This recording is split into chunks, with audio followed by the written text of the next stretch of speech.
It's the powerful connection between sleep, stress, and inflammation, and how behavioral interventions may hold the key to preventing depression and chronic disease.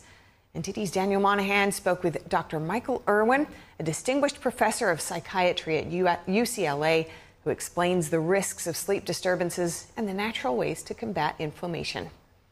Sleep disturbances aren't just a nuisance, they're a major risk factor for depression. Dr. Michael Irwin explains. If you have problems sleeping and have insomnia, which is difficulty going to sleep, staying asleep, waking up too early, poor quality of sleep, and you have those symptoms, you're about 2 times more likely to get a depression in the following months.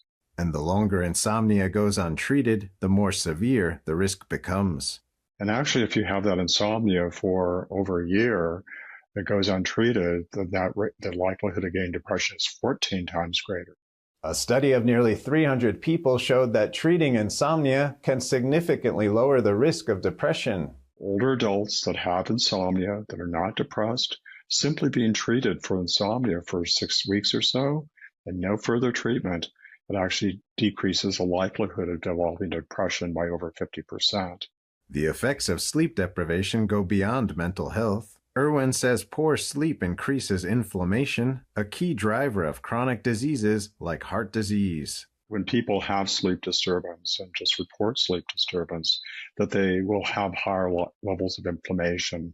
And inflammation can be measured in the body by a protein called C-reactive protein, CRP. His research shows that even short-term sleep deprivation can increase inflammation levels in the body.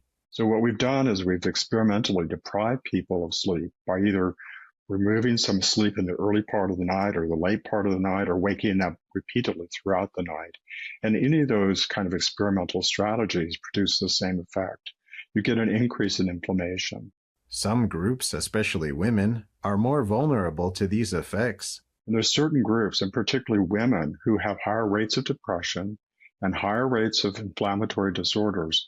They're very sensitive to the effects of sleep disturbance. So what can people do to naturally lower inflammation? Irwin says cognitive behavioral therapy for insomnia, as well as mindfulness practices like meditation and Tai Chi, provide great benefits. What we've also shown is that when people practice mindfulness or Tai Chi, it downregulates the inflammation, just like with the treatment of insomnia.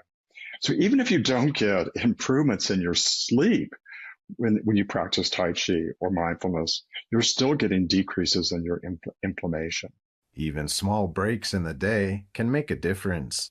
Providing breaks in that schedule where you can step back from your computer or step back from the interactions and just listen to your breath and come into the moment and be present. That's really helpful for regulating the autonomic nervous system and the stress system. Prioritizing sleep and stress management can improve both mental and physical health. Simple habits like mindfulness or Tai Chi may help keep inflammation in check. Daniel Monahan, NTD News. California